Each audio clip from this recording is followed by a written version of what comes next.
கன்னி ராசிக்கு இந்த ஜூலை மாதம் எப்படி இருக்க போகுதுன்னு சொல்லிட்டு சோழி பிரசனம் மூலமா நம்ம இப்ப பார்க்கலாம்.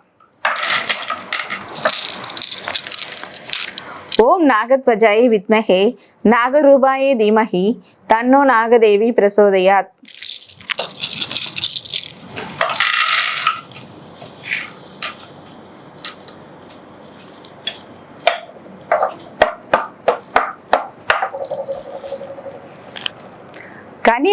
கன்னிராசிக்காரர்கள் பார்த்தீங்கன்னா, அதாவது ரொம்ப நகைச்சுவை உணர்வு மிக்கவர்கள் கன்னிராசிக்காரர்களாக தான் இருப்பாங்க.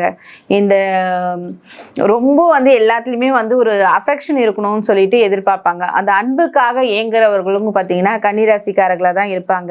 அப்படியேப்பட்ட கன்னிராசிக்காரர்களுக்கு இந்த மாதம் எப்படி இருக்க போகுதுன்னு சொல்லிட்டு நம்ம பார்க்கலாம். கன்னிராசிக்காரர்களுக்கு பார்த்தீங்கன்னா இந்த ஜூலை மாதம் ரொம்ப அமோகமாக இருக்க போகுதுன்னு சொல்லலாம். அதாவது இவங்களுடைய நேர்முக எதிரி, மறைமுக எதிரி எல்லாமே இவங்களுக்கு யாருன்னு சொல்லிட்டு வெளிச்சம் போட்டு காட்டி இவங்களுக்கான அந்த ஒரு, அதாவது இவங்க தப்பானவங்க அப்படின்றத வெளிச்சம் போட்டு காட்டக்கூடிய ஒரு மாதமாகவும் இந்த மாதம் கன்னிராசிக்காரர்களுக்கு அமையுது. அதே மாதிரி இவங்களுக்கு 12ஆம் பாவத்துல பார்த்தீங்கன்னா செவ்வாய் கேது சேர்க்க இருக்கிறதுனால ஒரு விதமான விரக்தி அந்த மாதிரி ஒரு விஷயங்கள்லாம் இவங்களுக்கு மனசுக்குள்ள வந்தாலுமே, கேது பகவான் கூட இருக்கிறதுனால அந்த விரக்தி வந்தாலுமே அதை ஒரு ஞானத்தை அவங்களுக்கு கொடுக்க ஆரம்பிச்சிருவாரு. ஏன்னா 12ல தூக்கமின்மைன்ற ஒரு விஷயம்தான் இருக்கும். 12ஆம் பாவம் அயன போகம் சொல்லுவாங்க. ஸோ தூக்கமின்மைன்ற ஒரு விஷயம்தான் அவங்களுக்கு இருக்கும். அதாவது கோயிலா சுத்த போறாங்கன்னு கூட சொல்லலாம் கன்னிராசிக்காரர்கள்.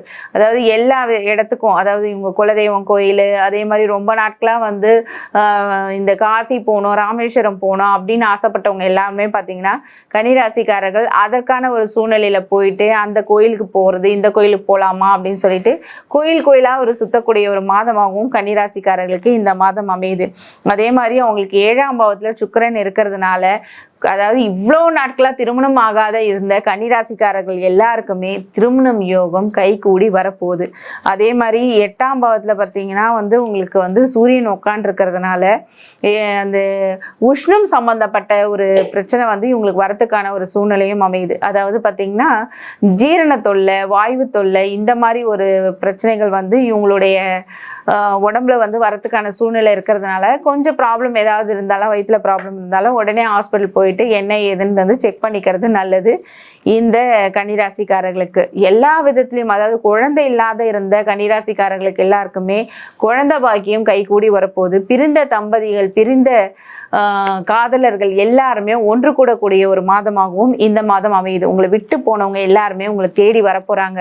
அதாவது நல்லா பேசிட்டு இருந்தாங்க, அவ்வளோ அஃபெக்ஷனுங்க, ஒருத்தருக்கு ஒருத்தர் அவ்வளோ அந்யுன்யமா இருந்தோம், எப்படிதான் நாங்க பிரிஞ்சோன்னு தெரியலன்னு நிறைய கன்னிராசிக்காரர்கள்லாம் இவ்வளோ நாட்களா புலம்பிட்டு இருந்திருப்பீங்க. பட் இந்த மாதம் பார்த்தீங்கன்னா உங்களை தேடி உங்களுடைய பார்ட்னர் வரப்போறாங்க. அதாவது உங்களுடைய துணை உங்களை தேடி உங்களை புரிஞ்சிட்டு உங்க கூட ஒத்துமையா இருக்கக்கூடிய ஒரு மாதமாகவும் இந்த மாதம் அமைவது. அதே மாதிரி படிப்பே வரலன்னு சொல்லி இருந்த கன்னிராசி மாணவர்களுக்கு எல்லாருக்குமே படிப்புன்ற அந்த ஒரு விஷயம், அவங்களே இவ்வளோ இன்ட்ரெஸ்டா என் பையன் படிக்கிறானே அப்படின்னு யோசிக்கக்கூடிய ஒரு தன்மையை இந்த மாதம் அவங்களுக்கு கொடுக்க போகுதுன்னு சொல்லலாம். என் பையனா இது, என் பொண்ணா இது, இந்த அளவுக்கு உட்காந்து எப்போ பார்த்தாலும் புக்கும் கையுமா இருக்காளே, படின்னு சொன்னா கூட படிக்க மாட்டாத பையன் இவன், படிக்க மாட்டாத பொண்ணு இவ, எப்படி இப்படி படிக்கிறாங்க அப்படின்னு யோசிக்கக்கூடிய ஒரு தன்மையும் இந்த மாதம் உங்களுக்கு கொடுக்க போகுது. சந்தோஷம், பிள்ளைகளால அனுகூலம், சந்தோஷம் எல்லாமே இந்த மாதம் உங்களுக்கு வரப்போகுதுன்னு கூட சொல்லலாம் கன்னிராசிக்காரர்களுக்கு.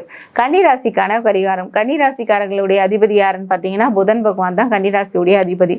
நீங்க என்ன பண்றீங்கன்னா, பச்சை பயிர் இருக்கு பாருங்க, அதை நைட்டு ஊற வச்சுட்டு காலையில அவிச்சிட்டு அதாவது சுண்டல் மாதிரி செஞ்சு எடுத்துட்டு போயிட்டு கோயில் வாசல்ல இருக்கிறவங்களுக்குலாம் தானம் கொடுங்க.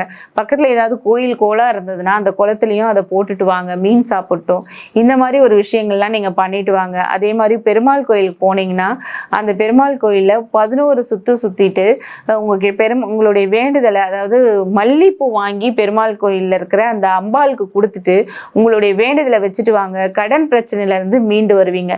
நிறைய கடன் பிரச்சனை அனுபவிச்சுட்டு இருக்க கன்னிராசிக்காரர்களுக்கு எல்லாருக்குமே கடன் பிரச்சனை இருந்து கண்டிப்பா மீண்டு வருவீங்க. சனிக்கிழமை போயிட்டு செவ்வாய் உரையில போயிட்டு வரா மாதிரி பார்த்துட்டு வாங்க.